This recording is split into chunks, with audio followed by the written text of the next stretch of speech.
Greetings, River Lady here, and I am thrilled to be bringing you the third episode of the second season of Astilbe Rescue. Remember our little Astilbe? Found it at Lowe's. I got it for only $1, and I put it in the ground and nurtured it, and it stayed over the winter, and then it came back to us, and you and me have flower stalks. Let's get in there tight and I'll show you. Yep, our little Astilbe is going to bloom.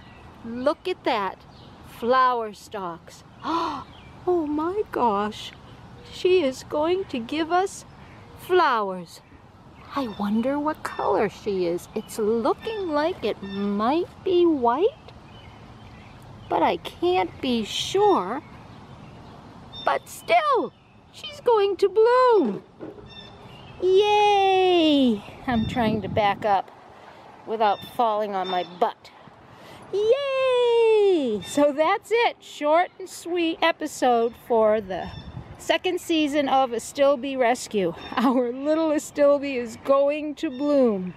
Stay tuned for the next episode to see what color the flowers are. This is River Lady saying happy gardening. Thanks for watching and bye.